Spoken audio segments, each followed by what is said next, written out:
juga pernah Wan ya, yang waktu itu apa tuh? Yang pertama itu? Organisasi behavior Pak, Nah iya, bagaimana organisasi behavior ya. Nah ini juga tidak kalah menariknya ya. Oke, mungkin boleh apa namanya nih, langsung ya Wan ya. Iya Pak, Mau perkenalan diri lagi boleh, nggak apa-apa. boleh.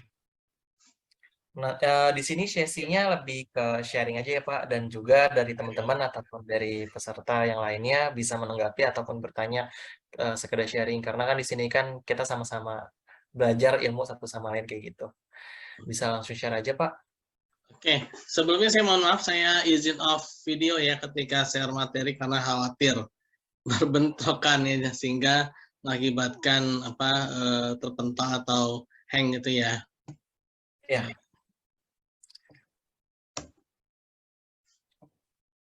Bismillah.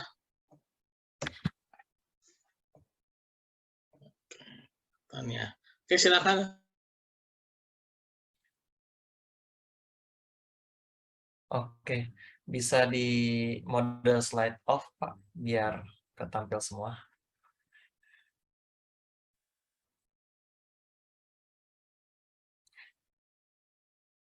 Terima kasih.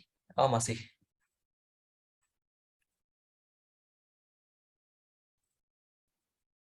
Ya, terima kasih sebelumnya. Selamat malam semuanya. Hari ini kita akan ngebahas nih tentang buku dari si Gabay.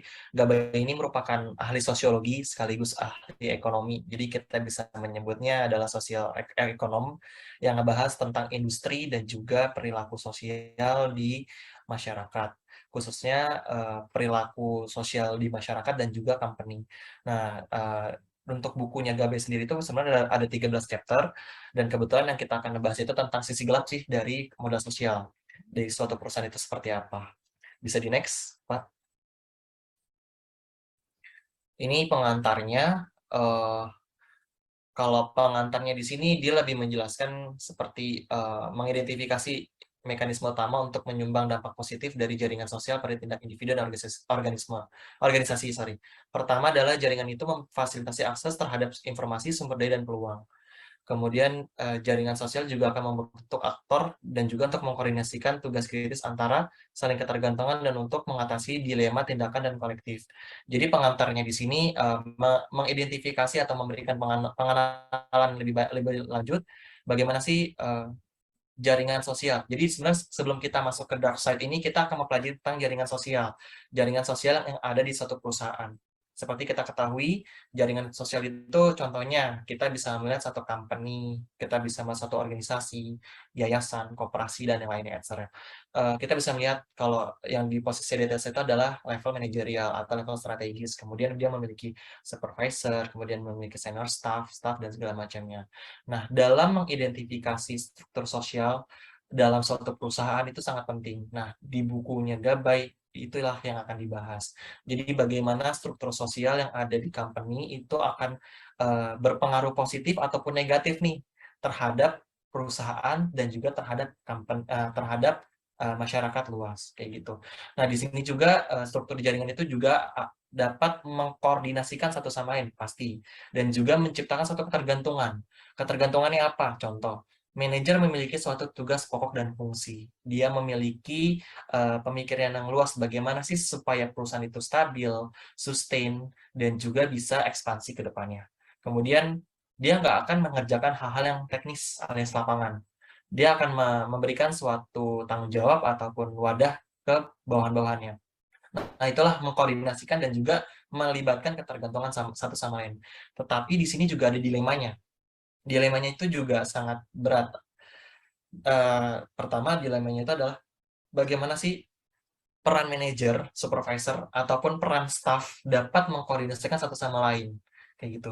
Jadi sebelum kita berbicara tentang dark side-nya, kita berbicara tentang jaringan dan strukturnya dulu nih. Dari individunya, kemudian struktur organisasinya, baru ke perusahaannya. Baru ntar ada dark side-nya dari modal sosial itu seperti apa. Bisa di next, ini pengantar dari awal.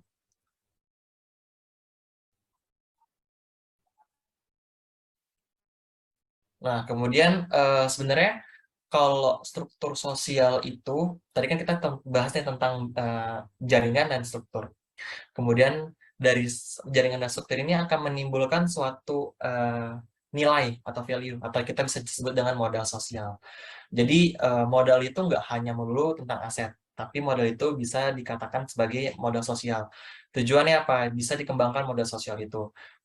Selain bisa dikembangkan, modal sosial juga dapat mempengaruhi keefektifan dan juga menimbulkan atau meningkatkan kinerja dari tiap individu, kemudian tiap mid level, kemudian tiap manajer dan tiap CEO-nya itu akan bisa mempengaruhi ketergantungan satu sama lain. Nah, di sini bisa dikatakan nih, interaksi antara kecenderungan inersia dari beberapa struktur sosial dan juga karakter yang dinamis sumber daya, maksudnya ini adalah sumber daya manusia, yang dibutuhkan oleh seorang manajer dapat mengubah modal sosial, dan juga dapat menjadikan pertanggungjawaban yang juga menghalangi, dan juga ini akan mempengaruhi tindakan manajerial. Nah, kita di sini mengetahui nih tentang kecenderungan inersia. Apa sih itu inersia? Kalau kita bisa cek di Google, inersia itu merupakan kelambanan dari suatu perjalanan ataupun struktural. Kita bisa let's say contoh Johnson & Johnson, dia ada perusahaan multinational company, kebetulan Johnson & Johnson juga memiliki, misalnya dia representatif kantornya di Indonesia, dan juga memiliki pabrik di daerah Cikarang dan Karawang segala macamnya. Nah, kemudian dia memiliki beberapa manajer dari Indonesia dan juga beberapa manajer dari luar negeri untuk didatangkan ke Indonesia. Kadang di sini ada beberapa gap. Pertama dari budaya dan culture. Bagaimana budaya dari misalnya orang Inggris datang ke Indonesia, kemudian dia mempenetrasikan sosial ataupun budayanya dia yang diambil, misalnya budaya kerjanya dia dari UK diambil disadur ke Indonesia. Kadang orang Indonesia sendiri itu, even itu level manager, itu kadang suka bisa menolak ataupun terkesan menjauh kayak gitu, karena baik lagi yang namanya inersia ini adalah lebih ke struktur sosial mempengaruhi satu sama lain, karakter yang dinamis antara satu sama lain manajernya, seperti itu. Nah, di sini akan menimbulkan suatu konsekuensi. Nah, di sini dibahas nih yang ketiga, sisi gelap dari modal sosial tidak selalu menjadi konsekuensi. Jadi sisi gelap itu bisa jadi plus dan minus. Namun demikian pengaruhnya akan diperhatikan hanya setelah aktor mencapai titik-titik yang tidak lagi memadai, di luar dari sumber daya yang tersedia baginya. Manajer memang mungkin dapat mendapatkan suatu keuntungan dari modal sosial yang awalnya tersedia bagi mereka. Namun, kewajiban yang dihasilkan dari manfaat tersebut akan membatasi kemampuan mereka dalam melanjutkan peluang bisnisnya. Yang tadi dikatakan, jadi bagaimana sih menggabungkan pemikiran manajer dari UK, ini contohnya di perusahaan multinational company dari UK, kemudian digabungkan dengan pemikiran manajer di Indonesia. Itu suatu hal yang agak kontras, dan dibutuhkan suatu prosedur yang pagu, yang yang stabil, dan juga maksudnya yang tetap, yang bisa dijadikan pegangan untuk kedua-duanya itu sama-sama, oh ya ternyata kita punya sesuatu hal yang pagu kayak gitu, yang tetap gitu. Nah, bagaimana sih kalau perusahaan lokal ataupun perusahaan contohnya kayak Wings Food ataupun mie sedap ya, kita bisa lihat. Nah, mie sedap itu contoh dia kan ada di Indofood Tower di Sudirman yang kita ketahui kantor representatifnya atau head office-nya. Dia itu misalnya mostly ya manajer kita adalah orang Indonesia. Tidak ada orang-orang dari luar negeri, karena kan dia bukan perusahaan multinational company. Dari struktur jaringan dan segala macamnya, dia akan lebih mudah bisa menjadikan satu visi yang jelas ataupun satu misi yang jelas. Cuma di satu sisi, dari tingkat inovasi yang ditularkan ataupun yang disediakan ataupun sumber daya inovasinya itu lebih sedikit. Jadi ada plus minus nih antara perusahaan dengan struktur yang beragam dengan struktur yang hanya monogami, hanya satu aja gitu. Bisa next.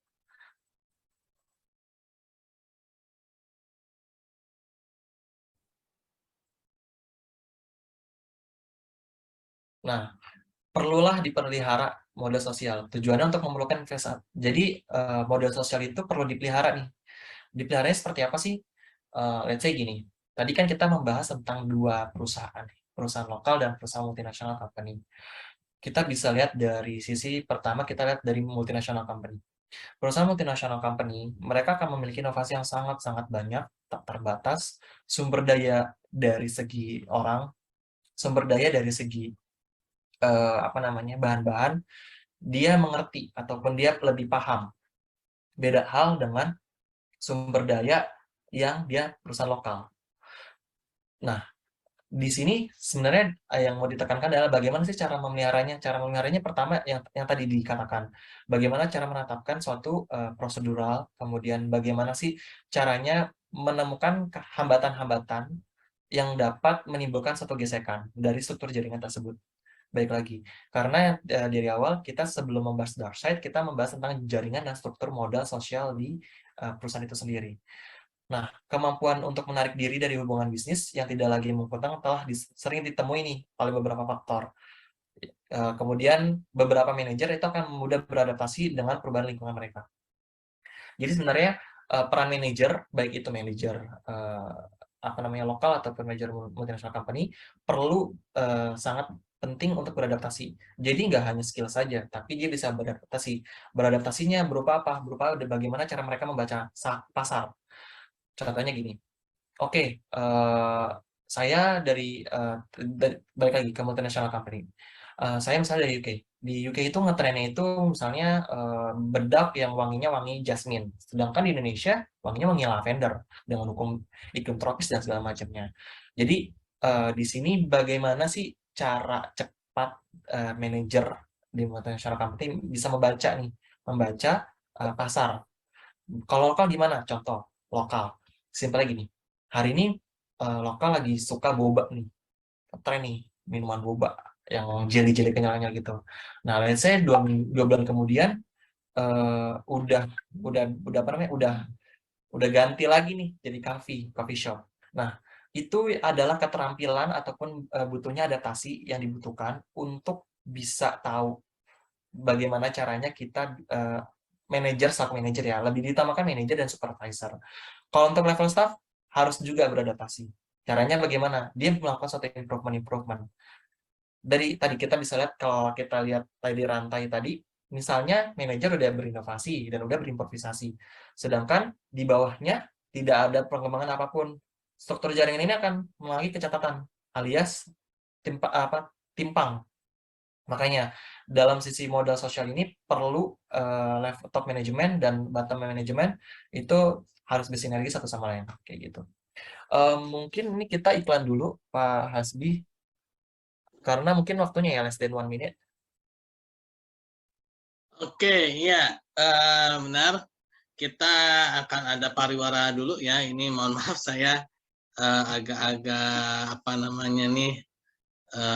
bermasalah ininya ya laptopnya tadi ya. Alhamdulillah. Oke, kita pariwara dahulu ya. Nanti jangan lupa bergabung kembali dalam link yang sama ya. Oke. Berarti ini kita leave dulu ya Pak. Abis itu nanti kita join lagi ya.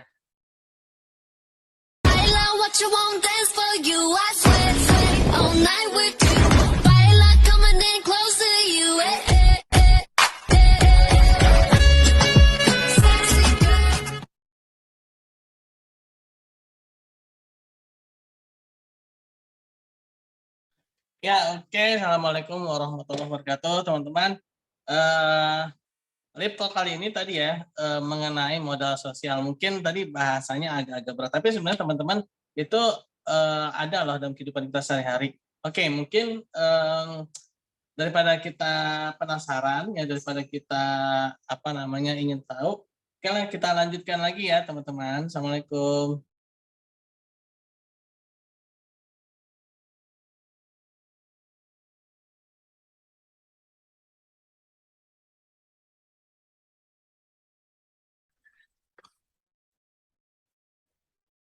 Ya, kembali lagi ya Pak. Oke. Ini ya, slideshow ya. Ya, slideshow lagi ya Pak. Tadi kita ngebahasnya bagaimana struktur jaringan dan juga individu dan struktur jaringan itu berpengaruh satu sama lain, baik dari top manajemen ataupun bottom manajemen. Dan itu perlu dipelihara untuk meningkatkan keefektifan dan juga sinergi satu sama lain. Ya gitu ya. Nah, sebenarnya gini, dari semua modal modal sosial, kemudian modal aset, dan juga modal investasi yang lainnya, sebenarnya yang paling murah itu adalah modal sosial. Bisa dikatakan modal sosial. Karena apa? Modal sosial itu lebih mengutamakan bagaimana pendekatan emosional dalam suatu struktur jaringan perusahaan. Let's say kita bisa lihat ya, perusahaannya multinasional company yang tadi disebutkan. Jadi kita saat ini membahas dua kondisi. Pertama perusahaan multinational company dan kedua perusahaan di Indonesia ataupun yang lokal company. Let's say kita biasa lihat multinational company.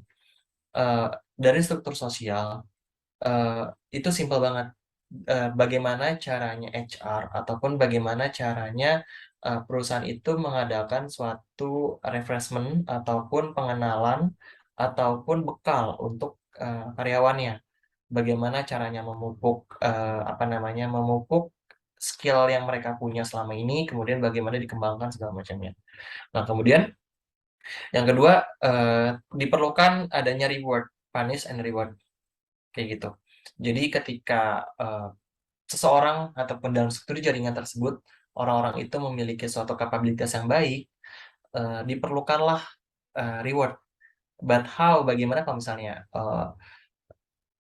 dalam satu struktur jaringan itu ada yang melakukan satu tindakan yang prestasi alias yang merugikan company, kita beri punishment, entah itu sanksi ataupun segala macamnya seperti itu. Jadi sebenarnya modal sosial ini adalah modal buat perusahaan yang sangat murah, yang sangat bisa diterapkan untuk perusahaan dan lebih ke pendekatan emosional satu sama lain dalam satu struktur jaringan itu sendiri. Kayak gitu. Bisa di next.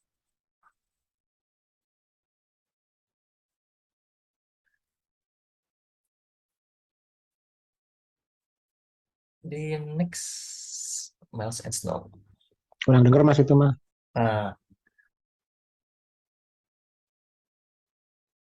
Nah, di sini dibahas nih. Jadi sebenarnya dalam modal sosial tersendiri itu ada ketegangan di yang bagian kedua yang paling penting nih. Ada ketegangan antara kekuatan timbal balik dan inersia yang relasional pada satu sisi. Dan juga ini akan ada perubahan sifat sumber daya yang dibutuhkan oleh seorang manajer. Di sisi lain ini ada intrinsik terhadap modal sosial. Nah, seseorang tidak dapat memiliki manfaat modal sosial tanpa kewajiban yang sesuai dan risiko inersia yang relasional. Kok bahasanya berat banget ya? Oke, aku persimpel. Jadi gini, ketika dalam suatu struktur ada memiliki ketegangan satu sama lain, alias tidak ada sinergi satu sama lain di dalam perusahaan tersebut, itu akan memicu suatu resiko. Kita bisa lihat suatu perusahaan yang memiliki turnover karyawan yang sangat tinggi, alias masuk 3 bulan keluar, masuk beberapa bulan keluar, masuk beberapa bulan keluar. Karena apa? Karena ada suatu sifat ataupun ada suatu hal yang membuat itu tidak nyaman.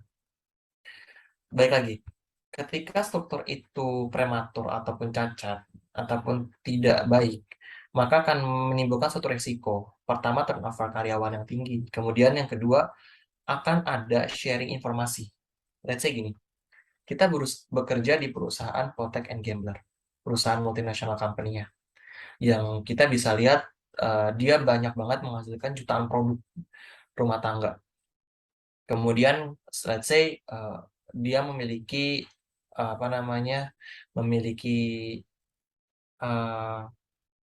tim yang tidak sesuai, alias seharusnya seperti A malah seperti B. Memang secara umum ketika kita bekerja memang banyak yang tidak sesuai dengan apa yang kita harapkan. Cuma masalahnya di sini dalam perkaranya itu adalah pekerjaan. Dan pekerjaan ini menurut individu tersebut adalah tidak relasional, alias tidak bersinggungan dengan apa yang telah dijanjikan dalam kontrak kerjanya. Dia akan merasa dirugikan, dia akan merasa bahwa perusahaan mengeksploitasi skill yang dia miliki tanpa diberikan suatu reward, tanpa diberikan suatu tunjangan dan lain-lain segala macamnya. Nah, itu adalah resiko-resikonya.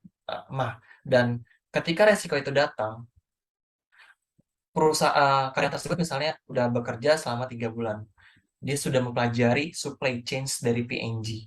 Bagaimana pengantaran barang dari satu supermarket ke supermarket yang lainnya, kemudian mendistribusikan ke supermarket yang lainnya menggunakan jasa yang lebih murah, kemudian membeli suatu jasa produk yang lebih murah. Ketika dia dibuat nggak nyaman, dia akan pindah ke kompetitor dan dia akan memberikan informasinya. Jadi gitu. Jadi ada risiko konsekuensinya ketika strukturnya itu tidak dipelihara dengan baik. Karena baik lagi, dibilang, modal sosial itu adalah modal sosial yang paling murah. Cuman apa risikonya? Risikonya tadi, kita akan kehilangan informasi. Kita akan dicuri informasi. Lebih kata dicuri. Bisa bertukar informasi lebih mudah ketika karyawan merasa tidak nyaman dan segala macamnya. Dan yang kedua, turnover karyawan yang tinggi. Dan yang ketiga, banyak hal-hal yang menjustifikasi tentang perusahaan tersebut. Oh, perusahaan itu seperti ini loh. Oh, perusahaan itu seperti ini loh. Seperti ini, seperti segala macamnya. Jadi seperti itu. Nah, itu penting nih bagi manajer. Bagaimana sih memiliki manfaat dan sisi terang. Jadi manajer ini seharusnya memiliki sisi terang atau sebagai solusioner di dalam satu perusahaan sambil meminimalkan efek yang berpotensi untuk sisi gelapnya, dan juga harus mempertahankan dan juga menjadi kontrol dari struktur dan jaringan tersebut kayak gitu. Nah, struktur jaringan ini juga mendefinisikan modal sosial yang merupakan salah satu faktor yang dapat meningkatkan ataupun yang tadi saya bilang membuat timbal balik dan juga sebenarnya dapat menghambat kemampuan manajer untuk menyelesaikan jaringannya.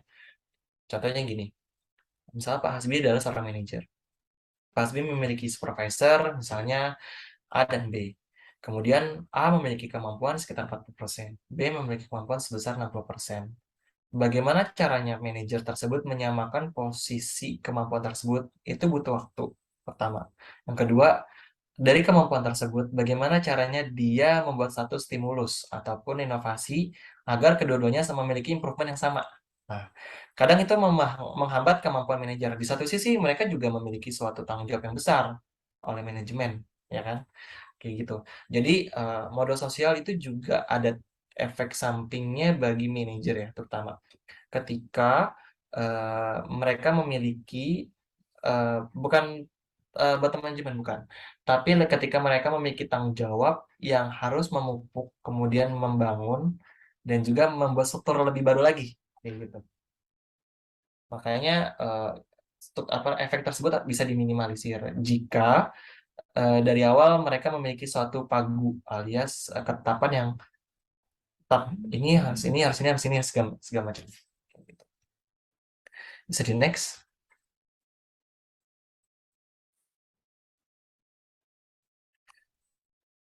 Ini lebih ke teori-teori ya Pak. Bisa di next aja.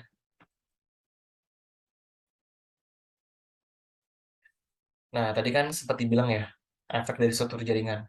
Jadi manajer yang memiliki kekurangan jaringan akan lebih banyak menghadapi banyak kesulitan dalam mengadaptasi jaringan mereka yang sesuai dengan perubahan ataupun tuntutan lingkungan terkait tugas mereka. Sehingga ini akan menyebabkan tingkat kegagalan yang lebih tinggi dalam pembaruan modal sosialnya. Contohnya gini, ketika ini baik lagi ya, ketika top management, manager, supervisor memiliki kesulitan dalam membaca situasi ataupun mengadaptasi diri mereka terhadap struktural yang baru. Itu akan menghambat ataupun menyebabkan kegagalan mereka dalam mengalit ataupun dalam menjadi role model bagi karyawan-karyawannya. Dan itu sangat mempengaruhi dari modal sosial yang ada di company tersebut. Seperti itu. Bisa di next.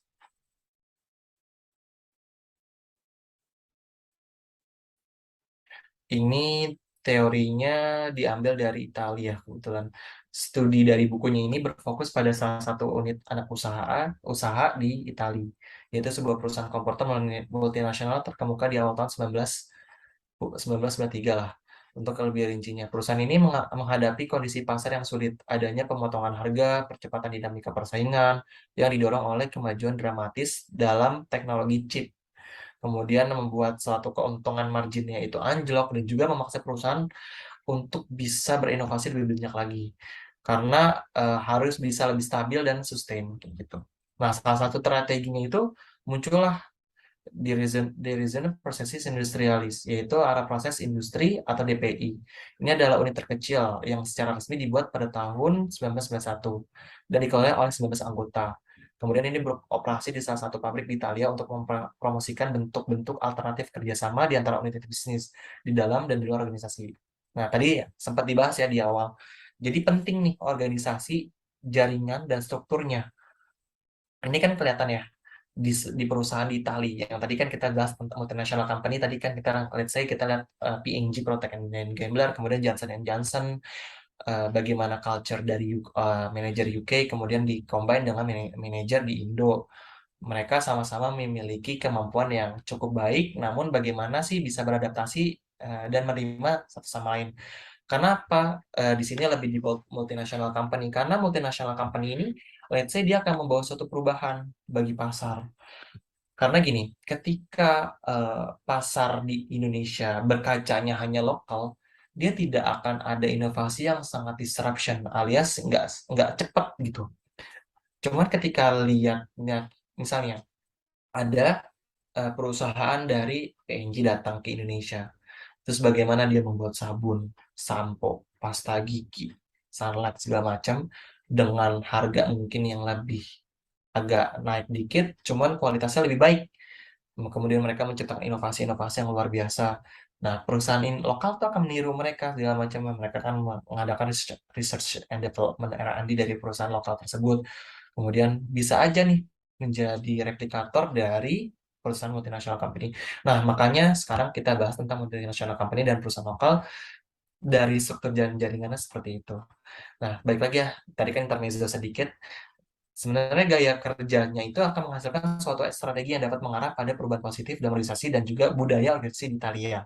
Ruang lingkup kegiatan DPI ini sangat luas, tetapi misi utamanya adalah mempromosikan hubungan yang horizontal di dalam perusahaan dan antara perusahaan dengan pemasok dan pelanggannya. Let's say, baik lagi. Tadi kan kita membahas tentang struktur jaringan itu dari individu, dari manajer, kemudian ke bottom management, alias staff ataupun yang lain-lainnya. Nah, kemudian di Italia ini dia dilebarkan lagi hubungan misalnya manajer, kemudian dia memiliki unit bisnis marketing atau pemasaran. Nah, marketing ini akan berhubungan lagi nih dengan pemasok, kemudian ke customer dan lain-lainnya. Jadi di sini sangat penting jaringannya jadi jaringan itu sangat penting. Jaringan itu nggak melulu soal internal. Justru jaringan itu bisa internal dan eksternal. Eksternalnya pemasok, customer, distributor, anything. Jadi bagaimana bisa perusahaan itu ekspansi lebih dinamis dan juga lebih sustain. Seperti itu. Bisa di next. Nah, penting juga nih, makanya ada pendekatan manajerial. Tadi kan kita bisa sekelinting mendengar tentang pendekatan emosional. Sekarang kita melihat tentang pendekatan manajerial dan juga struktur internal DPI, kemudian menjadikan unit ini sebagai contoh yang baik dari lingkungan untuk bergerak cepat dan didorong hubungan di mana kemampuan beradaptasi model sosial seseorang. Ini adalah kunci keberhasilan individu dan perusahaan. Nah, tadi kan dibilang, bagaimana sih cara menjaganya? Yaitu menjaga dengan pendekatan emosional. Nah, cuman karena kita lihat di company, berarti ada pendekatan manajerial. Tujuannya apa? Sebagai role model. Role model untuk menciptakan suatu keberhasilan dari individu, kemudian berimpact pada perusahaan. Dan ini penting, para manajer harus mengembangkan dan juga memanfaatkan hubungan baik di dalam maupun di luar perusahaan secara aktif dan berusaha untuk mempromosikan ikatan kerjasama yang melintasi struktur formal dan batas-batas organisasi. Oke, dari tadi kita ngomongin tentang manajer ya. How about the staff? Staff itu lebih kompleks lagi sebenarnya. Karena dia akan berhubungan langsung dengan customer, kedua dia akan berhubungan langsung dengan distributor, pemasok, dan lain-lainnya. Jadi dia bisa pendekatan emosional langsung ke personal, ke pemasok, dan lain-lainnya. Dan juga dia ada hubungan manajerial juga dengan supervisornya, dengan manajernya, kayak gitu. Jadi lebih kompleks staff, dan staff itu diharapkan bisa beradaptasi dan juga bisa mengkondisikan diri mereka, kayak gitu. Bisa di next.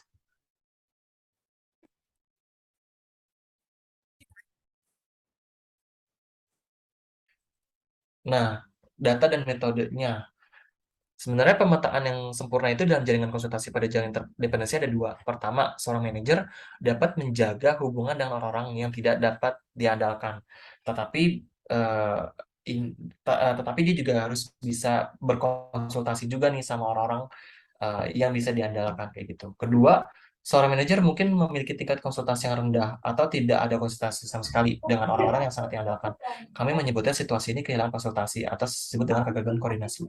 Pastilah. Jadi gini, contoh Pak Hasbi adalah seorang manajer di salah satu perusahaan multinasional company. Dia akan terfokus pada tugas dan tanggung jawabnya dia. Dia ditekan oleh target manajemen, di satu sisi dia akan mengelit operasionalnya. Nah, seorang manajer ini atau Pak Hasbi ini, dia akan mencari nih konsultasi segala macamnya. Ketika dia berkonsultasi dengan orang yang diandalkan, kita bisa menyebut itu adalah konsultasi surplus. Karena apa? Karena itu akan menambahkan modal sosial dari jaringan satu sama lainnya. Manajer akan berkonsultasi misalnya dengan supervisor A dan B. Nah, supervisor A dan B ini juga akan membantu mendorong atau melit manajer, sehingga akan menimbulkan jaringan-jaringan baru. Bisa saja dari supervisor A dan B, dia akan berinisiasi atau berinovasi, memberikan satu masukan. Bagaimana kita bisa merekrut orang? Bisa mempermudah dengan segala macam. Di satu sisi, bagaimana kita bisa merekrut freelance dan segala macam. Jadi dengan kata lain, dari konsultasi tersebut akan menimbulkan surplus modal sosial di satu perusahaan. Nah, bagaimana sih ketika Pak Hasbi tidak berkonsultasi sama sekali? Ini akan menimbulkan satu kegagalan koordinasi atau bisa kita sebut dengan kegagalan modal sosial. Alias modal sosialnya tidak berkembang. Jadi bagaimana sih bagaimana dapat mengevaluasi masalah, dia bagaimana caranya bisa menyelesaikan masalah itu sendiri, karena di situ udah awal dari kegagalan modal sosial itu sendiri, kayak gitu sih.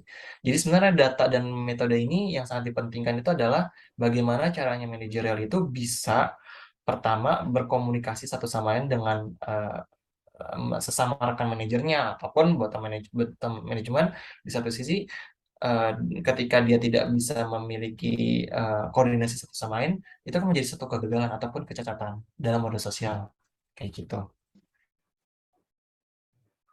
Bisa di next.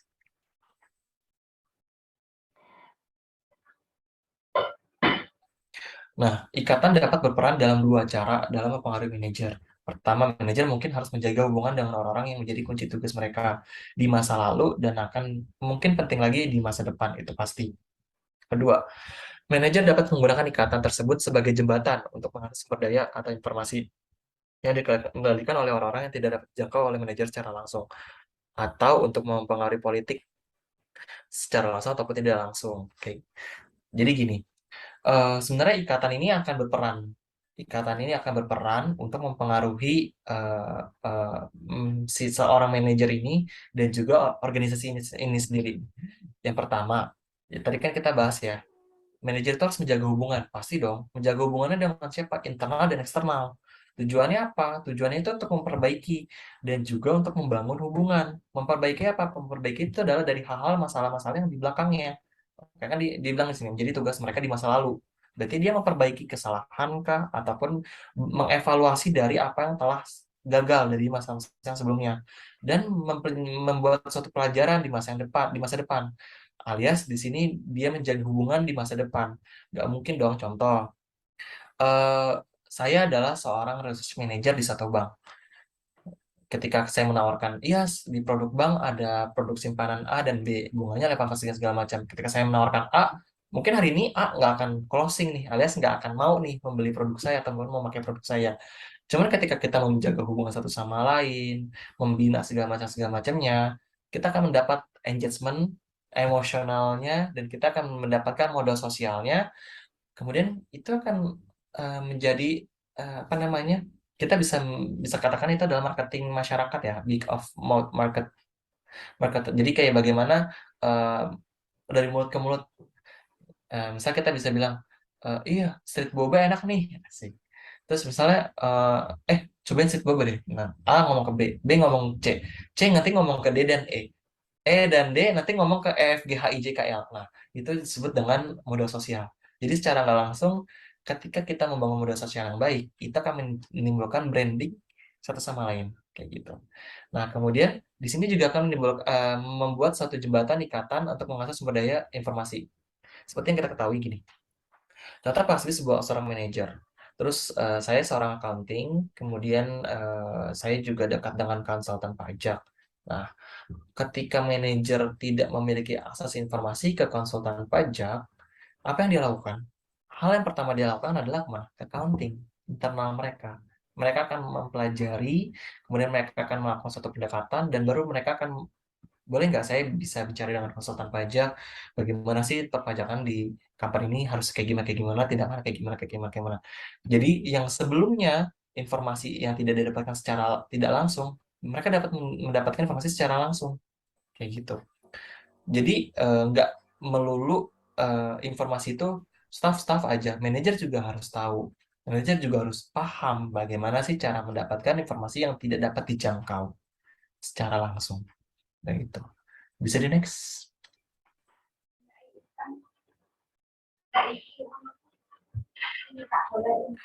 Dua karakteristik. Yang pertama, ini adalah tujuan. Bukan indikator persepsi saling ketergantungan tugas antara manajer.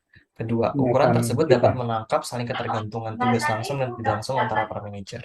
Oh, jadi ini adalah saling ketergantungan. Ini penting sih untuk manajer dapat mengetahui tujuan mereka dalam bekerja itu apa sih, core tupoksinya. Kemudian kedua itu bagaimana caranya mereka menimbulkan ataupun menjadi ketergantungan secara langsung. Contoh, supervisor pajak, ya udah pajak, stafnya pajak, bos manajernya pajak. Nah, tapi yang namanya pajak itu akan berhubungan dengan accounting dan finance. Bagaimana sih caranya mereka menggantungkan hubungan satu sama lain? Nah, itu penting tuh, modal sosial di situ akan terlibat, kayak gitu. Jadi nggak melulu orang pajak harus ngerti pajak segala macam, enggak. Tapi orang pajak harus bisa paham juga bagaimana sih kulitnya accounting dan finance. Kadang gini, kita bisa melihat ya, saya pun juga merasakan di industri telekomunikasi, dan juga saya pernah di perbankan dan pernah juga di strategic media dan di perusahaan-perusahaan sebelumnya. Banyak yang kita berpikir ketika kita bekerja, kenapa sih bos gue kok nyuruh gue ngerjain pajak, terus ngerjain accounting, ngerjain finance. Padahal kan gue kerjanya segala macam di sini. Sebenarnya dari manajer sendiri itu memiliki peran dalam membuat ataupun merangkai modal sosial dari individu sendiri. Secara nggak langsung kita akan mendapatkan suatu modal ilmu. Pertama pasti pajak. Misalnya kita spesialis di finance, kemudian dari manajer, udah kamu coba belajar accounting dulu, kamu belajar pajak dulu. Sebenarnya dari manajer sendiri itu akan membuat suatu modal sosial baru nih untuk individu tersebut. Tujuannya apa? Tujuannya ketika A sudah paham modal sosial pajak, finance, accounting, dia akan menularkan atau menelurkan inovasi ataupun apa yang dia punya, skill yang dia punya ke B. B juga menelurkan ke C, C yang menelurkan ke D. Dan dalam satu unit bisnis tersebut itu akan paham satu sama lain. Dan di situ menimbulkan satu tujuan yang sama. Jadi itulah keberhasilan dari satu manajer. Bagaimana caranya dia menetapkan satu tujuan. Tujuannya itu nggak hanya bisa finance aja, tapi bisa semuanya berbau dengan keuangan. Finance, pajak, accounting, bahkan treasury. Kayak gitu. Jadi ketika kita disuruh sama bos yang kayak gini nih, ya mungkin itu manusiawi ya ketika kita bisa menilai kok gini banget ya segala macam. Cuma back to basic, ketika kita belajar tentang modal sosial, itu akan menjadi modal sosial bagi kita sendiri. Dan modal sosial itu akan menjadi, kalau kita lihat rantai, itu akan berantai satu sama lain. Dia akan akan menggantungkan satu hubungan satu sama yang lainnya. Kayak gitu. Bisa di next.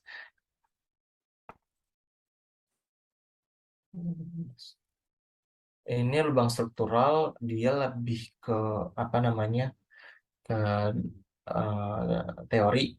Ini kita bisa skip aja ya Pak.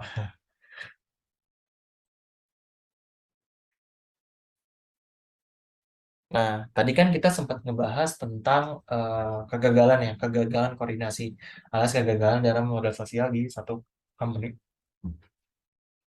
Nah, di sini kami mendefinisikan kegagalan koordinasi sebagai kasus di mana saling ketergantungan tugas yang tinggi di atas rata-rata antara dua manajer DPI digabungkan dengan konsultasi yang rendah atau di bawah rata-rata antara manajer, yaitu ikatan yang lebih lemah dari tingkatan konsultasi yang diharapkan di antara dua manajer manapun di unit terkait. Jadi gini, kegagalan di sini tuh yang dimaksud yang tadi, ketika tidak memiliki manajer A memiliki kemampuan A, B, C, D, E, F, G. Manajer B memiliki kemampuan A dan B.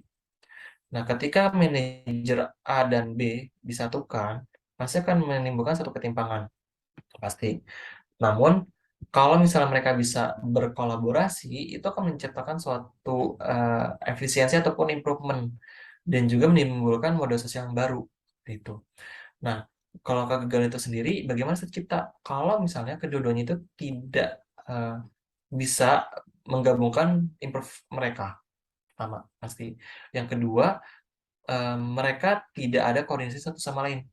Akan terciptalah satu kegagalan di eh, struktural tersebut seperti itu. Bisa di next.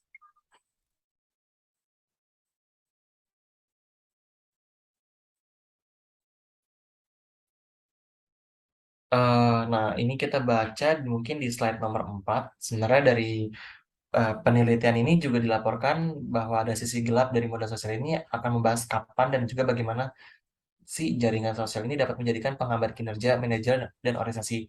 Kemudian juga akan menunjukkan seberapa kuat nih ikatan sosial dan juga eh, akan menghambat suatu pembaruan ikatan sosial yang diperlukan agar sesuai dengan perubahan dalam lingkungan tugas manajer. Dan juga dapat mengurangi tingkat sosial yang diperlukan agar perubahan dalam lingkungan tugas manajer mengurangi tingkat sosial perusahaan yang tersedia bagi perusahaan. Ini kata-katanya agak-agak berbelit-belit ya. Oke, saya simpulkan aja. Jadi gini intinya, penelitian yang dilaporkan dalam bab ini dari sisi gelapnya ini adalah pertama, bagaimana cara mengidentifikasi dan juga mengevaluasi. Mengevaluasi apa? Mengevaluasi bagaimana struktur dan jaringan orang-orangnya, internal dan eksternalnya itu tidak ada koordinasinya atau miss. Pertama itu.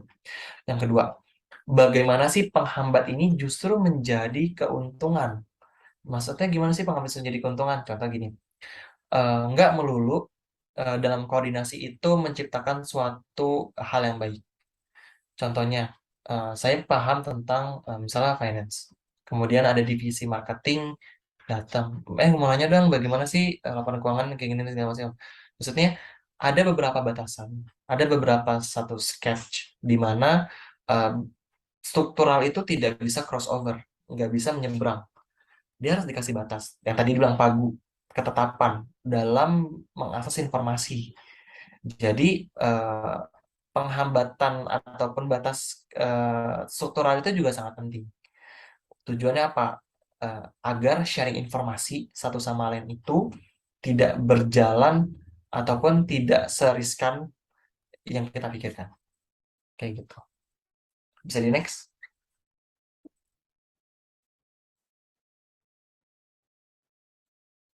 Ini lebih ke jurnal ya. Bisa di next? Penelitian lain ini lebih ke jurnal, ini juga lebih ke jurnal tentang Angko dan Rukmana dan Rukma. Nah, ini ada studi kasus dari Freeport Indonesia, si Papa minta saham. Ini ada ceritanya sih. Kebetulan dari majalah ini, majalah Tempo, ini kemarin sempat dibahas ya di kelas saya waktu itu. Jadi bagaimana sih Presiden Direktur Freeport ini, Maruf Samsudin, bersaksi dalam sidang MKD, Mahkamah Konstitusi. Dia kemudian memberikan ketua DPR Setia Novanto berkali-kali meminta bertemu untuk hingga akhirnya membahas soal pembagian saham Freeport dan juga proyek PLTA. Gitu. Bisa di next. Nah, dalam politik, nah studi kasusnya saya bacain aja. Jadi dalam politik Indonesia, kasus Freeport di Indonesia tahun 2015 yang kita bisa kenal Papa Minta Saham ini adalah sebuah kasus dan juga skandal politik. Jadi sebenarnya kita tahu lah ya, semua kasus most of them. Nah, ternyata di Indonesia itu kita nggak bisa menyangka lah kalau misalnya itu dari politik. Entah itu politik dari partai ataupun politik dari instansi. Kayak gitu.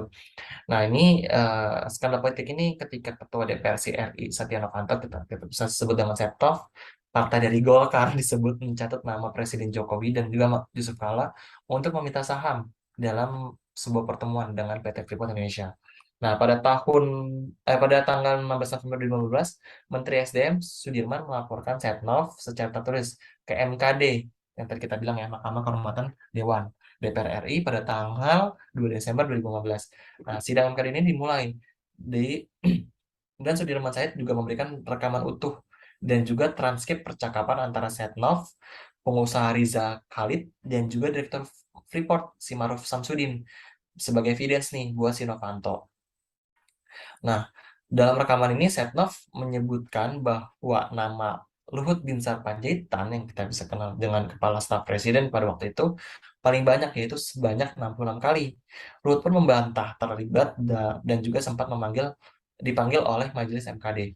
Pada 16 Desember 2015, seluruh anggota MKD berjumlah 17 orang memutuskan Setnov bersalah dengan suara terbanyak, yaitu 10 orang, dan juga memutuskan sanksi yang sedang, yaitu pemberhentian sebagai Ketua DPR RI, dan 7 anggota lainnya meminta diberikannya sanksi berat, yaitu pemberhentian sebagai anggota DPR RI, namun tidak mencapai suara terbanyak. Nah, pada hari yang sama, Setnov mengundurkan diri dari jabatannya sebagai Ketua DPR RI.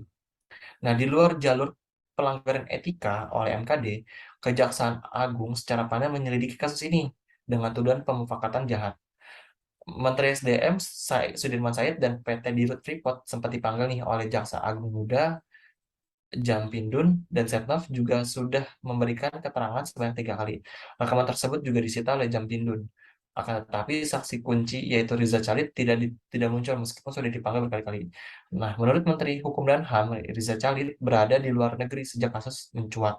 Jaksa Agung pun menyatakan bahwa kasus ini diendapkan. Next. Ada lagi nih ceritanya nih. Nah, ini rekam jejaknya.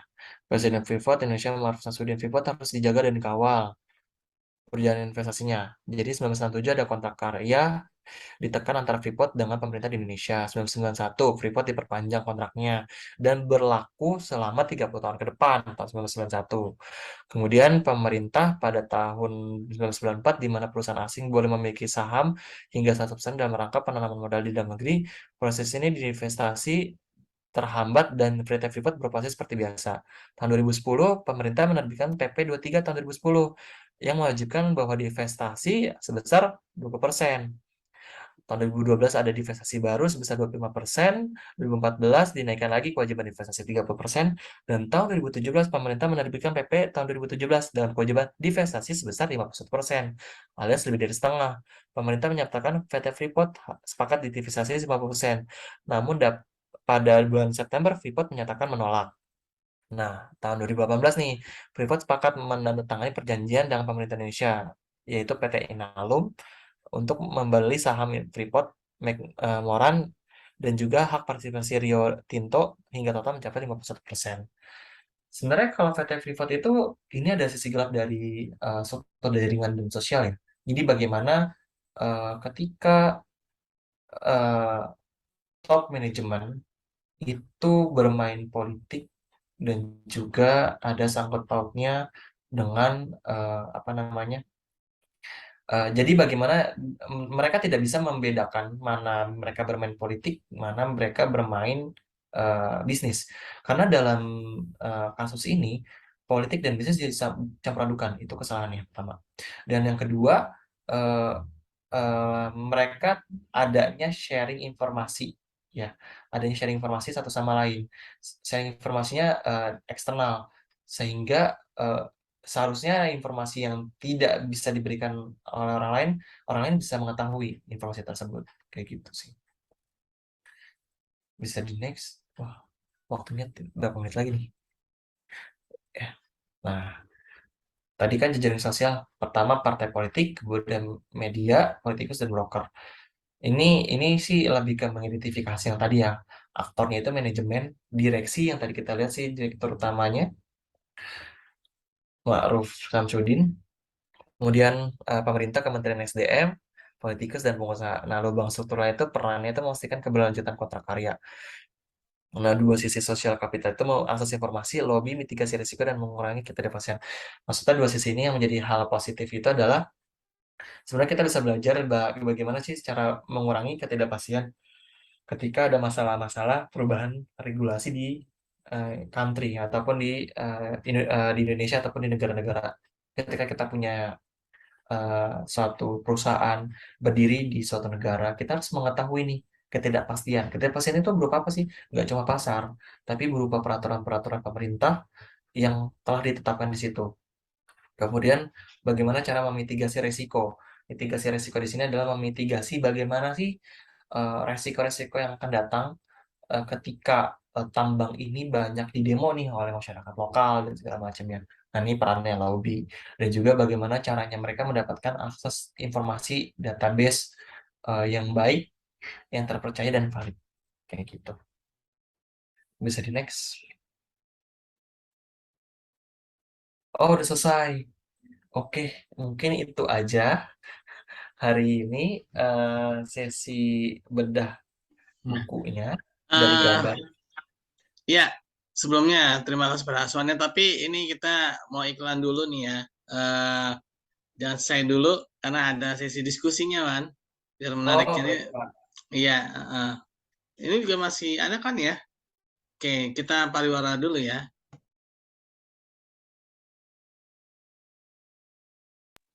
Oke, assalamualaikum teman-teman. Ya, mohon maaf. Ini apa? Mungkin saya ingin sedikit penjelasan ya, terutama bagi yang baru bergabung ya. Tadi apa sih ngomongin apa sih?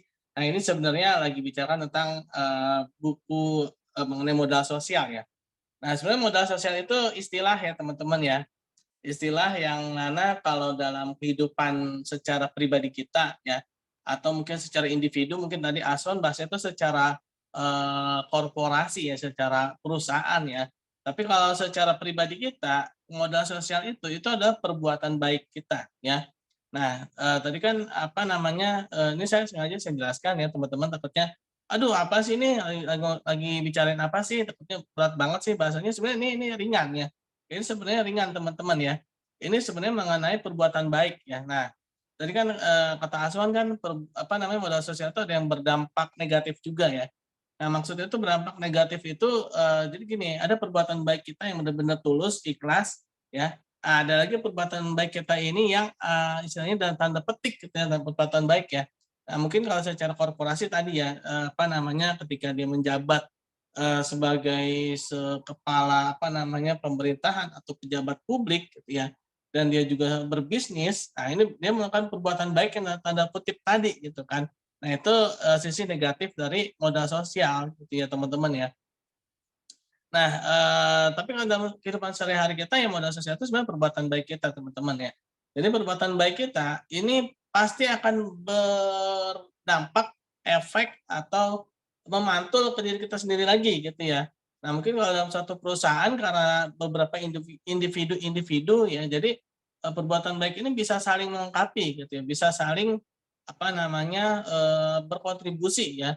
Yang mana perusahaan mungkin ya yang awalnya itu dia harus mengeluarkan biaya ya untuk apa namanya men-training ya, tapi karena karyawan-karyawan ini apa namanya saling keterikatan ya, saling memberikan kontribusi, misalkan yang bisa Microsoft mengajarkan temannya yang belum bisa Microsoft, yang apa yang bisa nyupir, yang bisa bawa kendaraan mengajari temannya yang bisa agar bisa membawa kendaraan. Kan seharusnya kalau secara hitung-hitungan perusahaan kan seharusnya ada biaya training gitu ya, biaya training yang mana untuk men-training orang-orang yang belum bisa. Nah, tapi ternyata ini dari sisi internal mereka udah bisa saling mengisi gitu kan. Nah, itu namanya modal sosial ya, dari perbuatan baik itu gitu ya.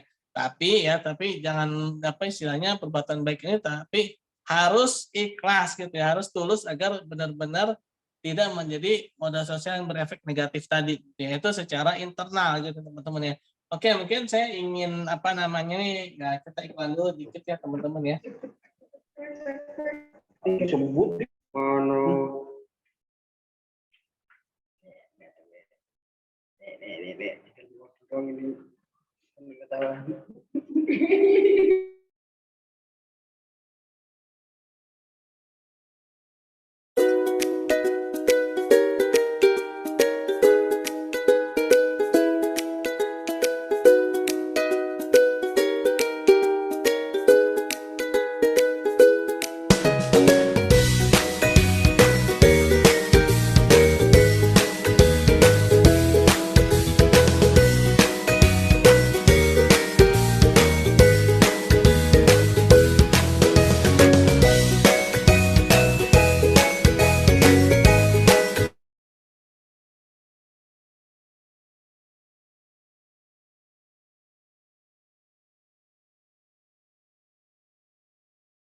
Mau nunggu orang dulu atau gimana? Kita mulai aja sembari apa namanya teman-teman yang bergabung ya. Alhamdulillah ini kita masuk ke sesi yang ketiga ya, yaitu sesi diskusi tanya jawab ya.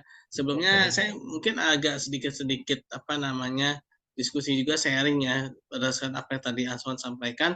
Menarik ya sebenarnya tuh tadi tuh kalau yang sisi positifnya itu kalau saya tangkap tadi mengenai marketing ya. Misalkan tadi Ya, seharusnya misalkan suatu perusahaan itu mengeluarkan biaya marketing dengan RP tertentu gitu ya, dengan biaya tertentu gitu kan. Tapi karena bagus gitu akhirnya tadi dari si A ke B ke C sampai akhirnya ke Z mungkin ya yang seharusnya dia ada biaya tapi karena apa bagus gitu kan akhirnya dia menjadi tidak ada biaya gitu ya kalau secara eksternal tadi ya Wan ya. betul, betul, Terus kalau betul. yang internalnya tadi ya jadi sesama karyawan, sesama pegawai itu saling melengkapi ya. Mungkin misalkan Betul. nih apa namanya misalkan ada karyawan yang belum mengerti apa Microsoft gitu ya.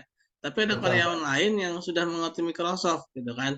Nah, seharusnya si perusahaan itu misalkan mengeluarkan biaya training untuk mentraining karyawan yang apa namanya belum bisa Microsoft itu, akhirnya ya udah ajarin aja tuh teman kamu yang belum bisa gitu kan. Akhirnya Betul. biaya itu nggak jadi keluar gitu ya. Itu mungkin yang Betul. bagus-bagusnya ya.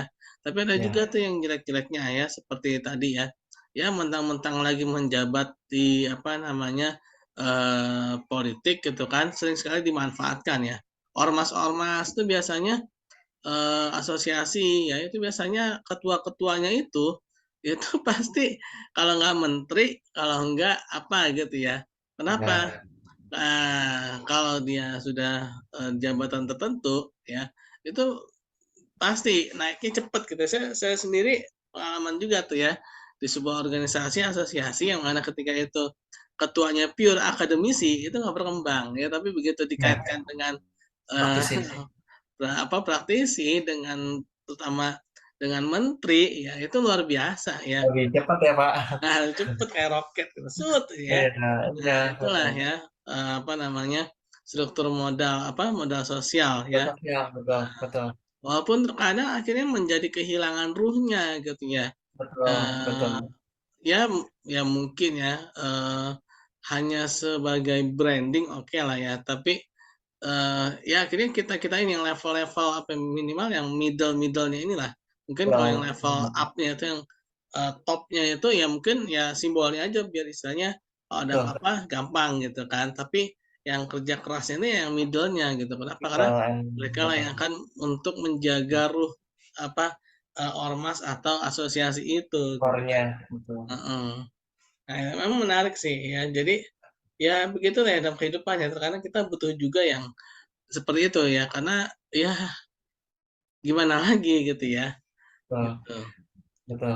Jadi baik lagi ya Pak. Sebenarnya model sosial itu sangat penting ya Pak. Mm-mm. Maksudnya bagaimana sih cara kita pelihara model sosial tersebut agar bisa menciptakan efektivitas, kemudian efisiensi dan juga keberlanjutan. Yang tadi kan marketing tadi ya itu sangat menarik sih Pak.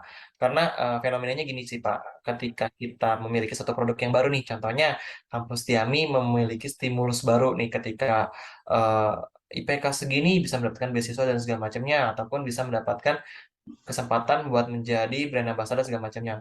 Kemudian akan ada mood ke mood, ternyata Setiam itu nggak boring loh dibandingkan kampus lain. Ternyata Setiam itu punya suatu apa namanya plusnya gitu loh dibandingkan kampus-kampus yang lain. Jadi ketika ada sesuatu hal yang unik, ketika ada sesuatu hal yang baru, itu akan menjadi suatu pembicaraan mulut ke mulut satu sama lain, struktur organisasi atau struktur sosial baru. Nanti lama-lama menyebar segala macamnya seperti itu sih Pak. Iya, iya. Seperti apa viral gitu ya. Viral Eh, betul. Katanya sih jadi viral. viral itu sebenarnya modal sosial ya. Sekarang Betul. apalagi banyak media-media sosial ya. Yang mana tuh ya udah benar-benar inilah ya ribuan bahkan ratusan apa namanya mungkin media-media sosial itu berkembang yang mulai dari yang positif maupun yang negatif ya. Nah, Betul. Betul. oh ya ini ada satu peserta kita ini mau nanya apa atau mau hanya ingin mendengar atau bagaimana? Kalau mau ini Hmm, boleh silakan. ya pasti. Saya nyimak Wasfi. Oh, minyak nyimak ya. Nah, Oke. Ya, eh memang ya apa namanya tuh saya sendiri juga merasakan kayak gitu ya, modal sosial ya. Saya sendiri juga sering memanfaatkan juga, ya memanfaatkan juga modal sosialnya memang apa ya kalau dibilang itu enak ya sebenarnya. Enaknya gimana? Contoh misalkan ya saya ikut asosiasi tertentu gitu ya. Nah ini alhamdulillahnya itu sering sekali ada orang-orang pejabat-pejabat tertentu ya, yang mana mungkin kalau kita mau bertemu ke kantornya itu kan butuh protokoler, ya kan? Tapi kalau misalkan di sana kan langsung ketemu pasan muka. Nah, bahkan bisa iya. meminta nomor handphonenya gitu kan. Bahkan Nah, bisa pribadi. iya pribadi gitu kan.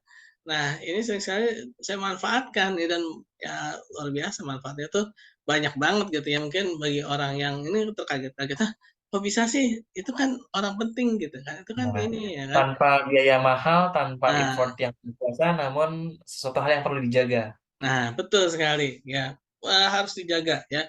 Karena seandainya dia pun udah pensiun, itu tetap aja kita bilang ini, "Mohon maaf Pak, Bu, pengganti Bapak atau Ibu siapa ya?" Nah, biasanya ngasih tahu nih, "Ini pengganti saya si A," gitu kan.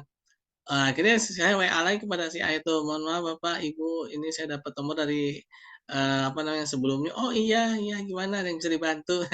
Padahal kita ketemu aja belum. Saya pernah loh, apa namanya, seseorang ya, ketemu aja belum ya, ngelihat mukanya aja secara ini belum. Tapi apa, sudah ngasih, apa namanya tuh, bantuan 2 tahun berturut-turut ya, padahal cuman kenal WA doang ya, Iya. WA-WA-an doang ya. Dan saya tahu polanya, dia tuh kalau ngasih bantuan pasti bulan Ramadan ya. Kalau di bulan Ramadan pasti saya dicuekin, makanya saya nggak akan WA dia ya.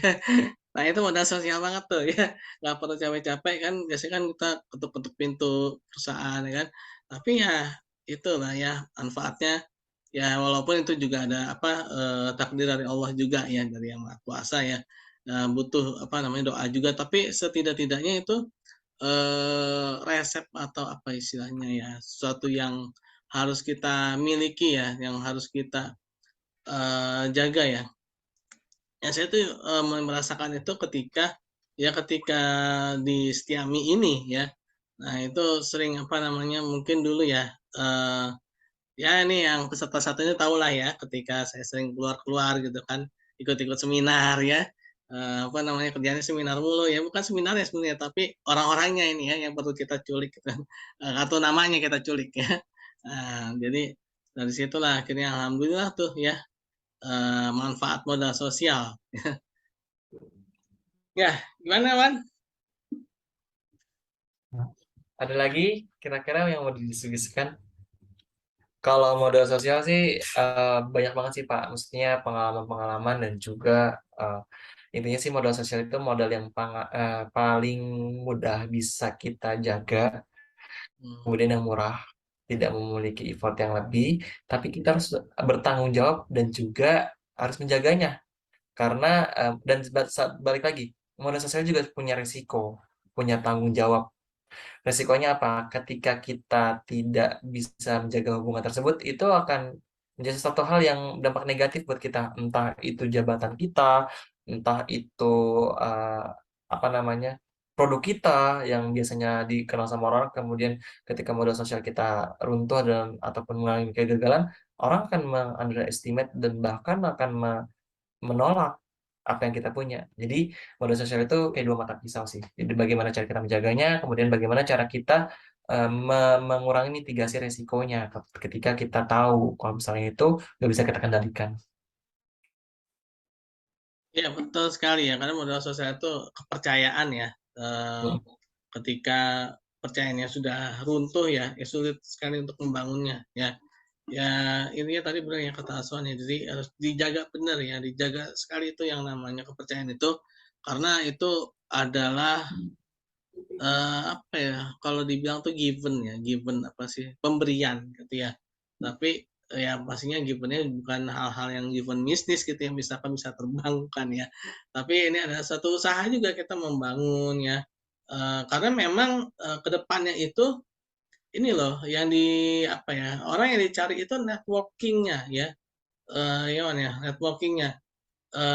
selain apa intellectual question ya, tapi juga emotional question-nya dan juga spiritual question ya. Iya. Karena banyak juga orang-orang yang pintar dan petik mungkin IPK-nya tinggi ya, atau mungkin dia apa namanya istilahnya cum laude ya ataupun itu ya. Tapi ketika emotional question-nya kurang bagus, spiritual question-nya kurang bagus, ya apa namanya mungkin dia juga nggak akan dipakai gitu, atau mungkin dia pasti akan tidak bertahan lama gitu ya. Saya pernah ini juga tuh apa diskusi atau ngobrol-ngobrol ya dengan salah satu manajer HRD dulu tuh, kantornya tuh di seberang kampus yang lama tuh, ya mungkin tahu lah ya. Dia bilang gini ke saya, terus terang aja nih ya, perusahaan kita ini tidak melihat pada intellectual question, tapi kita melihat pada emotional question. Karena pernah ada lulusan dari suatu perguruan tinggi negeri tertentu ya, dia itu memiliki emotional question yang kurang bagus gitu ya. Ya udah akhirnya kita tolak gitu kan. Tapi ada beberapa kampus yang mungkin namanya kurang terkenal ya kan, tapi dia bagus, ya udah kita pakai gitu kan, karena eh, yang apa namanya intellectual question itu bisa dicari gitu kan, bisa dipelajari. Tapi kalau emotional question itu susah. Gitu. Nah ini tadi itu jadi ya harus dijaga gitu ya. Gitu. Gimana Wan? Betul. Betul Pak, betul. Asmi, boleh ini nggak Pak? Nambahin Nah, sedikit. akhirnya ngomong juga dia. Oke silakan. Baru kepikiran soalnya.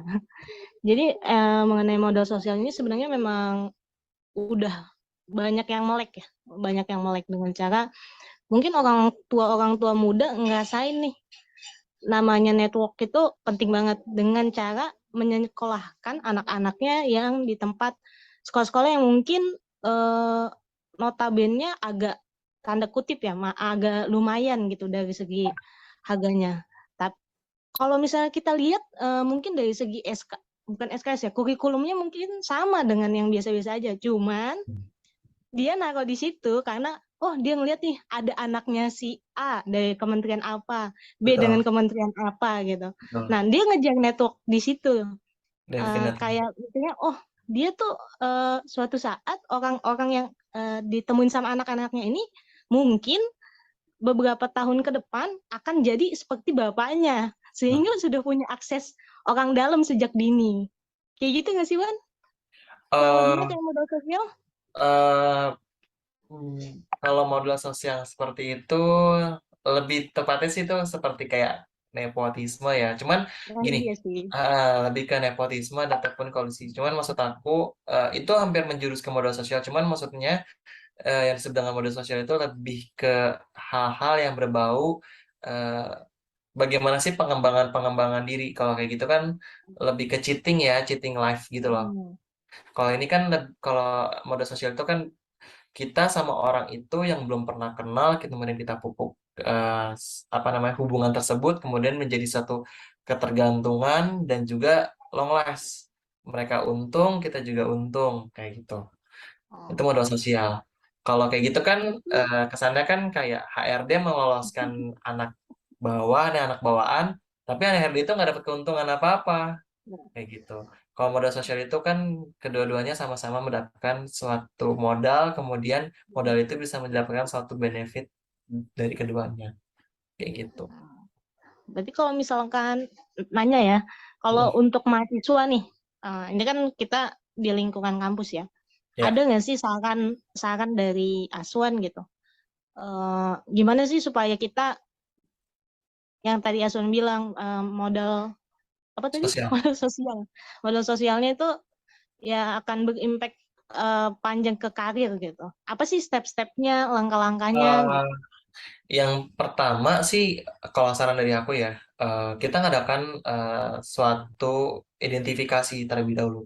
Identifikasi di sini adalah bagaimana menemukan skill kita di awal. Kemudian identifikasi path life kita, goals kita, let's see one year later, kemudian 2 years later, 7 years later, 10 years later, 10 tahun ke depan tuh mau jadi apa? 1 tahun lagi tuh menjadi apa. Jadi identifikasi terlebih dahulu dari dini. Mengidentifikasi tujuannya buat apa? Buat tahu pet life kita tuh kayak gimana.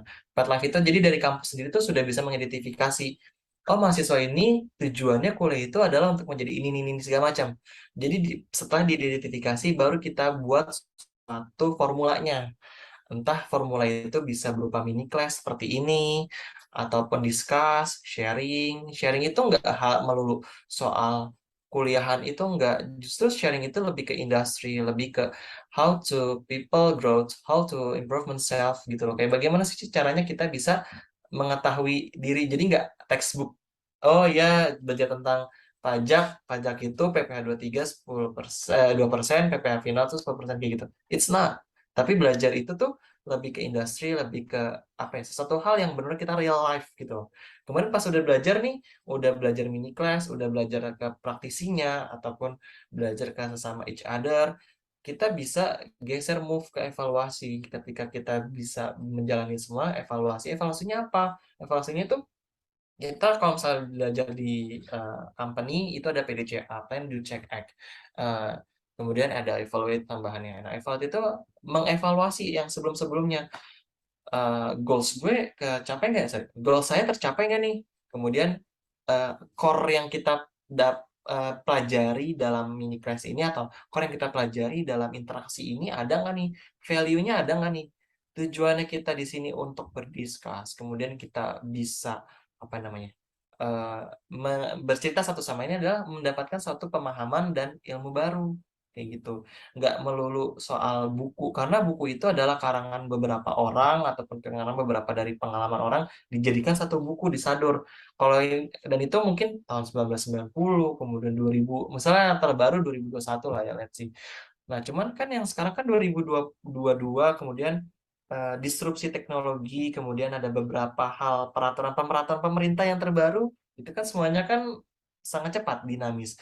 Nah, makanya diperlukan beberapa hal kayak gitu. Pertama identifikasi, kedua eksekusi. Eksekusi itu tadi ada kita melakukan segala macamnya. Itu akan memupuk suatu modal sosial. Secara nggak langsung akan ada komunitasnya.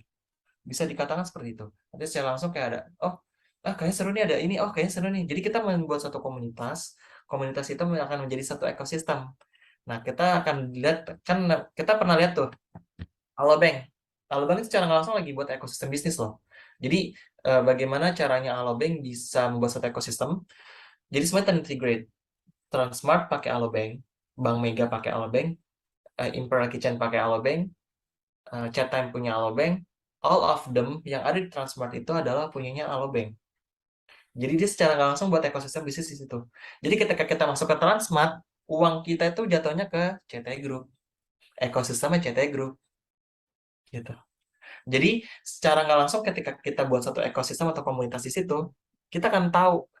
Contohnya gini, kita buat kelas, contoh ya. Let's say, kita buat kelas. Iya, kelas pajak. Iya, pajaknya itu kita bahas pajak ini segala macam. Itu kan lama-lama kita akan membuat suatu ekosistem. Kita akan buat suatu komunitas dulu, komunitas pajak, kemudian akan buat suatu ekosistem. Entah kita mau ada pelatihan pajak langsung di DJP-nya langsung, entah kita mau ngadain praktisinya langsung segala macam. Intinya dari hal kecil akan buat suatu kebiasaan akan menjadi suatu lingkungan. Lingkungan kita ekosistem. Ekosistem itu apa sih? Interaksi. Interaksi. Sama, ekosistem bisnis itu apa? Interaksi bisnis. Bagaimana bisnis perbankan mempengaruhi bisnis retail mempengaruhi bisnis food and beverage, bagaimana food and beverage mempengaruhi bisnis ini. Jadi semuanya tadi interaksi, gitu sih. Ya betul sih, emang sangat-sangat beda ya yang tadi Atuan jelasin, antara ini kejadian ya dan nyata adanya. Beda banget orang yang memang dia misalkan belajarnya pajak ataupun kuliahnya bisnis, tapi dia hanya kuliah aja. Dengan orang yang memang dia kuliah pajak, setelah pulang dari kuliah mungkin dia discuss dengan orang-orang yang di bidang tersebut gitu. Membahas lebih lanjut peraturan-peraturannya, ataupun ya cara-cara baiknya kayak gimana. Di saat di lapangan, di pekerjaan, pasti yang lebih unggul ataupun yang lebih istilahnya paham lah ya, gimana cara ya lebih prepare dalam pengerjaannya ya orang-orang yang diskusi itu, karena memang pengetahuan di dalam kelas itu ya harus diimprove dengan pengetahuan di luar kelas kayak gitu. Jadi gini, maksudnya pengalaman juga ya. Kebetulan saya juga punya beberapa teman yang kuliahnya di Lancaster sama di Oxford. Bagaimana caranya mereka tuh, karena pedagogi itu pembelajarannya mereka di luar negeri sama di Indo tuh beda. Kalau di luar negeri itu dia lebih banyak outdoor class. Jadi bagaimana caranya mereka mendatangkan eksekutif muda, bagaimana caranya mendatangkan beberapa orang praktisi. Orang praktisi itu, sorry, nggak dilihat dari level umur dan segala macam, tapi yang di expert di bidang itu. Datangin aja. Dengan kata lain, kita kan, jadi yang tadinya kita nggak tahu apa-apa ini apa ya, ini apa, ini apa ya. Ketika ada sesuatu hal yang baru, ada kata-kata, oh, itu berarti ada ilmu yang masuk. Nah, secara langsung kita akan ada, oh ternyata seru ya. Nanti dia ngomong satu ngomong, ikut yuk, ikut yuk, ikut yuk. Ternyata ada komunitasnya. Itu udah ada mulai apa namanya, modal sosial di situ. Ada efek yang terima satu sama lain. Begitu. Oke, Wan. Saya Iya. kembalikan ke Pak Hasbi ya. Ya mungkin Silakan, Pak Hasbi. sedikit menambahkan ya, memang kalau kita masukkan ke dalam dunia pendidikan ya, terutama dalam perguruan tinggi ini sebenarnya satu sisi mungkin ya kita memang harus, terutama ketika sudah level mahasiswa ya, memang harus sudah mandiri ya, mandiri dalam artian tidak ketergantungan dengan dosen ya, bukan dengan Betul. obat ya. Betul. Nah, Betul. jadi ya terkadang saya juga sedih juga ya ketika ada mahasiswa yang selalu nanyakan, Pak, PowerPoint-nya mana gitu kan. Ya itu dari sisi mahasiswanya. Terus juga dari sisi si dosennya atau mungkin dari sisi si penyelenggara pendidikan tingginya juga dia juga harus ada update kurikulum ya, ada update kurikulum. Jadi kurikulum itu harus dievaluasi gitu ya. Dan setiap mata kuliah itu biasanya ada CPL ya, yaitu capaian pembelajaran dan lulusan. Jadi dari mata kuliah ini dia jadi apa sih gitu kan. Nah, itu ada tuh di CPL ya. Nah, itu biasanya kalau lagi di asesor ya, di visitasi atau lagi di ini, itu biasanya asesor itu menanyakan, ini kamu mengajar mata kuliah ini, iya. CPL-nya apa nih mata kuliah ini gitu kan. Indikatornya apa gitu ya, Pak? Capaian pembelajaran dan lulusnya mau jadi gimana ini, dia belajar ilmu ini jadi Maksudnya apa apa gitu gitu ya? kan, ngaruhnya di mana. Nah itu sebenarnya ada ya yang seperti itunya itu ada sebenarnya, walaupun ya sisi mahasiswanya juga harus tidak boleh puas dari sisi itu saja, tapi dia juga harus tetap mencari ya, karena ya khawatir ya mungkin ada beberapa yang kurang paham gitu kan. Nah akhirnya si mahasiswanya ini bisa mencari dan berdiskusi ya kepada orang-orang yang mungkin yang lebih paham dan lebih mengerti gitu ya, seperti Aswan ini ya. Nah ini luar biasa nih, Aswan ini alumni dari S1 ya Wan ya, tapi ilmunya udah mulai menyerempet ke S2 dan bahkan kalau saya lihat udah bisa jadi S2 ini ya. Nah, ada namanya itu RPL ya. RPL itu rekognisi pembelajaran lampau ya. Nah, itu jadi tapi kayaknya di Indonesia belum ada ya RPL itu ya. Jadi gini, sertifikasi ya, itu bisa diakui ya, diakui menjadi SKS. Ya misalkan nih, saya sertifikasi manajemen bidang manajemen nih gitu ya. Nah, terus kita daftar di suatu kampus gitu ya, kampus tertentu gitu ya, kayak di Indonesia belum ada. Terus bisa tuh ya, sertifikasi kita itu diakui gitu ya. Jadi kita nggak usah ambil mata kuliah itu lagi gitu ya. Nah, ini Aswan kalau misalkan punya banyak sertifikasi, coba aja ke kampus-kampus luar negeri itu biasanya ada di RPL, berbasis RPL, rekognisi pembelajaran lampau. Jadi ketika kuliah itu, ketika sertifikasinya banyak, ya udah, saya nggak usah kuliah ini lagi, udah ada kok, udah sertifikatnya gitu. Iya. Jadi kemana-mana nih ya, dari modal sosial ya, ini modal sosial juga Wan ya. Ya, betul, betul. Ya, mungkin itu ya, nggak terasa ya udah jam 10 ya, ini kayaknya Seru ya, ada 1,5 jam interaksinya ya, ya. Pak. Iya,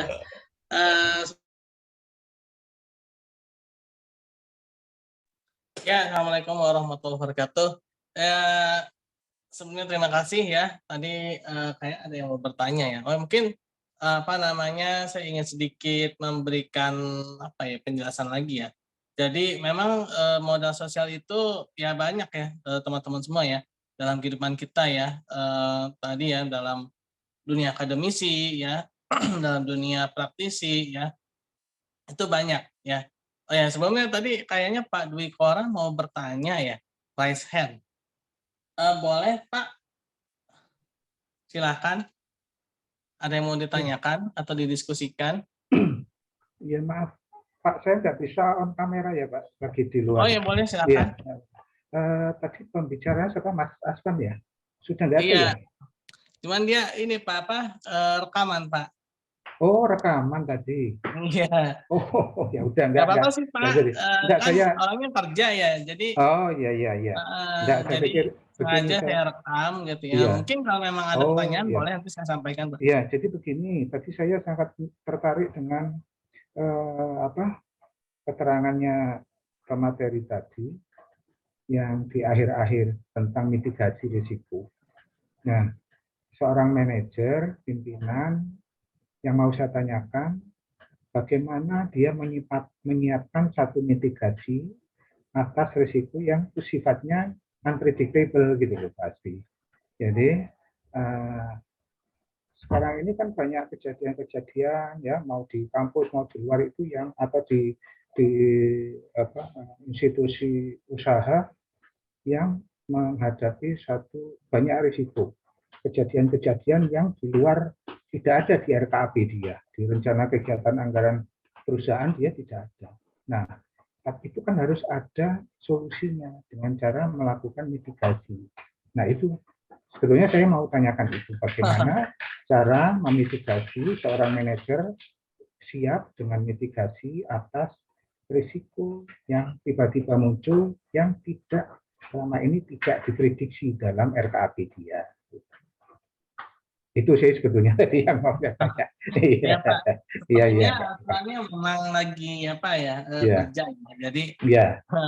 beliau itu memang sudah kerja Ya. dan sudah berpengalaman Ya. ya, beberapa Bagus. kali dan Ya. ini yang kedua kalinya saya rekaman dengan beliau ya, Ya.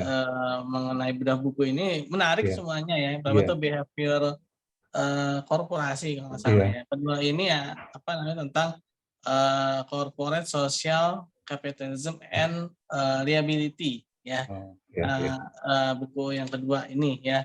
Ya Ya. sayang sekali mungkin nggak apa-apa Ya, Pak, nggak ini kan apa-apa. Nanti saya rekam ya Pak, kapan-kapan ya. saya rekam. Bersama yang kedua Pak Asbi, saya tanya apakah forum ini itu hanya khusus untuk diperuntukkan untuk dosen dan apa namanya Mahasiswa. teman-teman manajemen. Apakah mahasiswa boleh gabung? Oh tidak Pak, ini sebenarnya forum ini terbuka ya Pak, cuma memang ada jadwalnya. Ya. Jadi ada jadwalnya untuk manajemen, baik itu internal kampus C maupun yang di luar kampus C, sama-sama Setiami ya. Ada apa namanya dosen, terus ada juga ini juga dari luar juga Pak ya. Gitu. Ada juga dari luar juga. Maksud saya ini tadi kan bagus banget gitu ya. Apalagi pembicaranya itu alumni dari Setiami, Ya, kampus C alumni, lagi. ya, Nah, saya tadi mau ngajak teman-teman, kebetulan ada satu kelas saya, mau saya ajak masuk gitu. Cuman saya mau izin dulu. Nanti ya kapan-kapan kalau ada lagi, kalau memang diperkenankan itu mungkin wajib bagi saya. Bahkan nanti itu bagian dari tugas di mata kuliah saya. Oh iya Pak. Anda bikin itu, mendengarkan, membuat resume, dan nanti apa yang diutarakan oleh Pak Mas Satrio tadi ya, Aswan Satrio, kita implementasikan. Nanti saya akan coba cari teman-teman yang kerja di satu perusahaan, saya ajak ini teman-teman satu kelas itu ke mana lah gitu, biar belajar di situ, ketemu manajer finance, tax and finance-nya, biar dengar sendiri gitu loh. Umpama mata kuliah Portfolio apa yang manajer tax manajernya itu lakukan dengan Portfolio di perusahaan ini, kita implementasikan itu statement dari Mas pemateri tadi gitu loh Pak Asri. Kalau diperbolehkan, saya kan mesti harus izin ke kampus dulu. Ya, Oh, ya Pak. Kami sebenarnya sangat terbuka Pak ya, apa Yes. namanya, sangat membolehkan, dan juga mungkin di sini ada Pak Heksawan Rahmadi. Beliau kebetulan memang sedang kurang sehat sebenarnya ya. Tapi kalau beliau Bapak mau ini Pak, boleh Pak. Pak Heksawan apakah masih online atau sudah Pak offline? Heksawan udah ke masjid kan? Oh, udah ke masjid ya. Sudah nggak ada Oke ini. nih. Ya, Iya iya. yes, nggak Saya apa-apa. kira masih Nggak, nanti berada dalam Zoom. saya aja diinfo aja Mas Hasbi kalau memang ada acara yang itu boleh melibatkan mahasiswa untuk menjadi peserta. Nanti saya ini selama sepanjang dia pas Oke waktunya Pak, siap. kosong, saya akan kerahkan itu.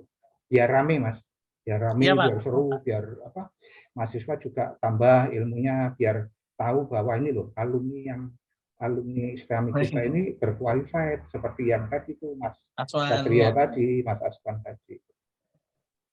Iya, iya. Oke Mas, Oke, saya Pak. kembalikan di dengan. Oke Pak, sebenarnya Pak, kami itu sangat terbuka ya, dan mungkin insya Allah kami akan menerima ya, sangat menerima gitu ya, apa yang Bapak Dwi Kora ini ingin lakukan gitu ya. Kami sebenarnya sangat terbuka, dan insya Allah nanti Pak kita akan berkoordinasi lebih lanjut Pak ya, untuk mungkin nanti ada mahasiswa Bapak ya yang Bapak ajarkan ya, mungkin bisa ya bergabung gitu ya bersama kami ya. Mungkin nanti bisa jadi dalam bentuk yang offline ya, apabila online-nya agak kesulitan ya, tapi biasanya kalau alumni-alumni kita tuh beliau karena bekerja ya, jadi ya kekurangannya memang jadinya direkam gitu Pak. Tapi kami akan berusaha bagaimana caranya memberikan yang terbaik gitu Pak, memberikan yang terbaik untuk kita semua. Oke.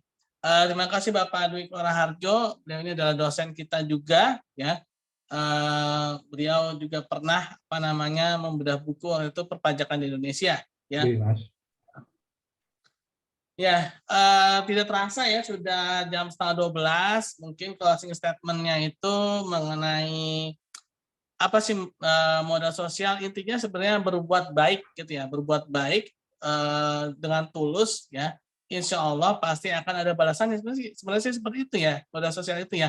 Jadi kita memberikan sesuatu yang terbaik kepada orang lain gitu ya, kepada lingkungan kita, pasti itu akan memantul ke diri kita lagi. Sebenarnya modal sosial itu secara sederhana seperti itu ya.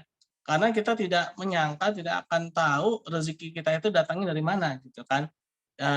Ketika kita berbuat baik pada orang lain, bisa jadi rezeki kita itu dari dia gitu kan ke depannya ya. Itu sebenarnya sesuatu yang murah gitu ya, sesuatu yang mudah dilakukan gitu kan, dibandingkan kalau misalkan nih ya kita mencari pekerjaan itu kan susah ya, lamar sana. Ternyata kita pernah berbuat baik pada seorang, ternyata tidak disangka orang itu adalah direktur atau mungkin komisaris perusahaan apa gitu ya, sehingga kita mudah untuk bekerja di perusahaan tersebut gitu ya. Nah, itu yang paling sederhana gitu ya. Mungkin itu teman-teman, intinya kita berbuat baik saja ya, karena kalau dalam bahasa agama saya, agama Islam ya, Allah itu tidak tidur gitu ya. Mungkin seperti itu. Terima kasih semuanya teman-teman, terutama Bapak Dwi Harjo yang telah memberikan pertanyaan-pertanyaan dan juga mengusulkan ya. Insya Allah kita akan memberikan yang terbaik lagi.